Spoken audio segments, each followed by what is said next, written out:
What's up, guys? It's the Trucking Guy bringing you some new content. Thanks for tuning in. I wanted to bring this video talking about wide loads. I've been getting a question lately about oversized loads, wide loads. How do you get permits? How do you book the load? So on and so forth. So I'm gonna get right into it. If you're new to it, you have to get set up in each individual state, right? So we've been doing it now for a while. We're set up from California all the way to North Carolina. But it costs and varies each individual state, and sometimes that's the hardest part, is it takes time, 3 days, a week to get back, right? So if you're doing California, I think the last I heard it was taking like 8 to 10 days to get back. But if you're wanting to do regular states, everything other than Ohio, it usually takes a day or two to get back, right?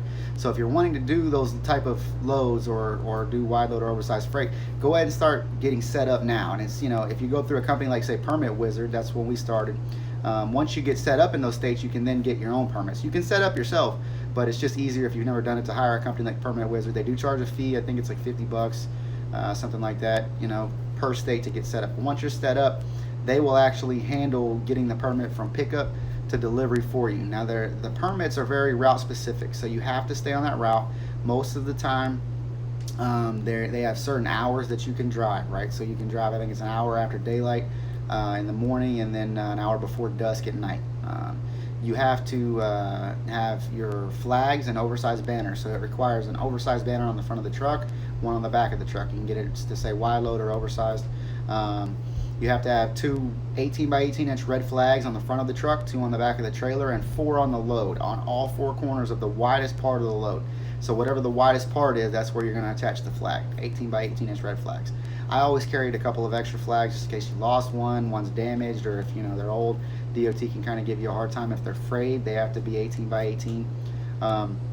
So you definitely want to, if you're getting this, get the stuff, get it ready. So if you see a load or one comes available, or if you see a customer that says, hey, we do a bunch of wide load stuff, that you'll be able to go after that customer and help them and bring a solution to their logistic needs.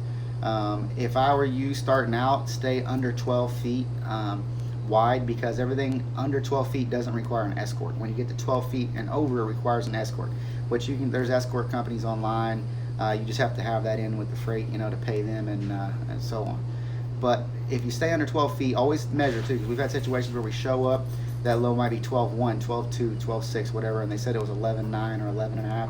You basically want to stay under 12 feet, right? Because anything over 12 feet requires an escort, which you can get escort companies online that'll, you can bid it into the load and use them. They'll come help you out. But most of the time we stay under 12 feet. We don't do anything over 12 feet. It's just easier, less headaches.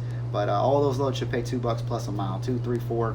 Whatever. If you have something real simple, say like a combine tractor, they took the wheels off and all you have is the spline sticking out, and it's paying $1.80, whatever, and you can make it work, by all means, whatever works for you. But the hardest part is getting set up in those states. Once you do that, getting the permits, usually they'll come back in a half hour to 3 hours. Something like Ohio, if you're going through, they're kind of slow. They take as much as a day to get back to you, especially during this pandemic. We've been doing some that go through there. I had 2 on Friday that were delivering Thursday, and we couldn't get the permits till the next morning. On Friday morning, we couldn't get them in to go ahead and deliver on in, and we were right there at like the Indiana line. So keep in mind that they're very route specific, dimensional specific. You can't run partials with them. Almost every state that I know of, you can't run them as a partial. They're dedicated. So you'll see the loads on there as partials with wide loads, but you can't run them like that. Some guys do. I've seen a lot of guys doing that, where they'll get something up front and then go ahead and get a tractor or whatever it is. But keep in mind that most of your permits won't allow it. They will not allow something freight already to be on the trailer, or to deviate the route to pick something else up. But if you're doing them, just go through a company like Permit Wizard at first. We do them now, so we don't need to do that. We can go into each individual state, get the permit. It's pretty simple for us because we've done them for a while now. But your permits run anywhere from $100 to $300. And it's based on how many states you're going through. So more states, the more expensive it's going to be. If you're going through 1 or 2 states, it's not going to be that bad. But they are route specific, and like I said, if you're starting out 12 foot and under, carry the right equipment for you so you can do it. And just go through a company like Permit Wizard, get set up with them. They'll get you set up with the state. They'll get you the permit. When booking the load, make sure you book it contingent upon delivery, because if you don't have the permits yet and you have to go get them, and you have the load delivering at 8 o'clock in the morning and you can't get the permits, it's not workable. So make sure you give yourself a little bit of a window to be able to deliver it, make the customer happy, and keep everybody on point. But there is good money in wide oversized freight. It's not that complicated. You get a lot of stuff that's, you know, your trailer's 102, right?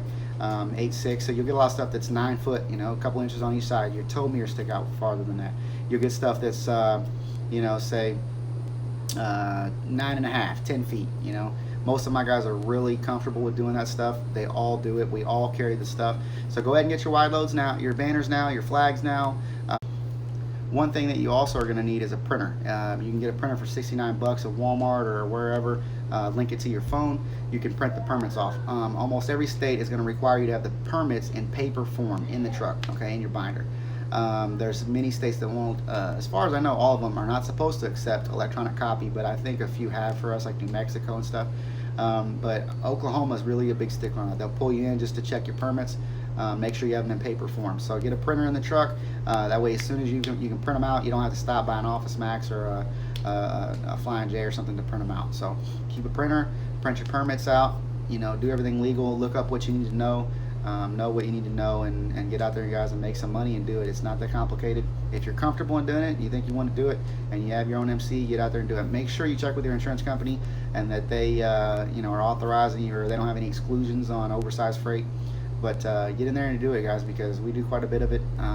It made a difference in our business. When we started out in year one, we didn't do any. I had to get educated on it. You know, we had to figure out the permit situation. But once you figure everything out, it's good money. So if you guys have any questions, please feel free to reach out to me. That's my 2 cents from the trucker guy. Thank you guys for tuning in. God bless. Have a good day.